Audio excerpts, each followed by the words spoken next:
Now that Guyana and United States authorities have uncovered that several Guyanese gold exporters have been smuggling out huge quantities of gold from Guyana and on arriving in the U.S. have been declaring the precious metal as scrap gold, Minister responsible for natural resources Raphael Trotman, speaking with Nightly News, said that both Guyana and the United States have reasonable suspicion of who the players are in the gold smuggling racket. Do you know who the players are, per se, in the gold smuggling? From the U.S. end, we've been given some indication, and there's likely to be some more information shared.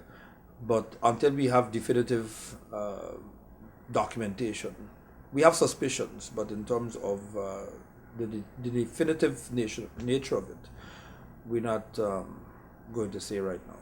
It was widely reported that some $200 million worth of Guyana's gold was sold illegally abroad during the period November 2014 to March 2015. Reports have surfaced that gold is being smuggled through the Chedijagan International Airport, while other quantities are being smuggled from the Ogle International Airport on Suriname-bound planes. With the establishment of the Anti-Gold Smuggling Task Force, officials from both the U.S. and Suriname are to soon meet with the Minister of Natural Resources on the issue. What new has been done since the last media report, apart from the establishment of the task force? Well, the task force, we actually have a draft of some guidelines that we intend to put in place from the 1st of January.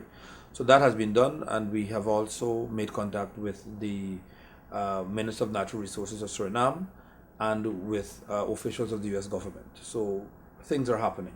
The Special Organized Crime Unit SOCO of the Guyana Police Force, the Guyana Revenue Authority, Guyana Gold Board, Guyana Geology Mines Commission, and the State Assets Recovery Unit of the Ministry of the Presidency are part of that task force. The task force is solely responsible for the collection and processing of information about the multi-billion-dollar international gold smuggling racket. Who is responsible for policing the sector? Well, the Guyana Gold Board is authorized. It's a multi-sector responsibility, if I can put it that way, because the Guyana Gold Board is the authorized agency to purchase. All gold should be sold to. But the Gold Board itself doesn't have an investigative or enforcement arm. And this is where the police is important, and that's why we're collaborating with the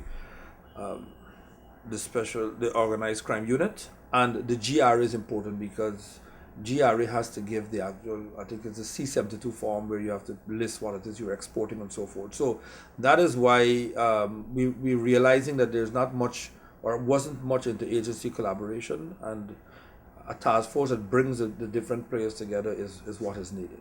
The issue of arresting this gold smuggling racket will obviously be a tough task for the task force, since Guyana's gold goes as far as the Middle East, China, and Europe.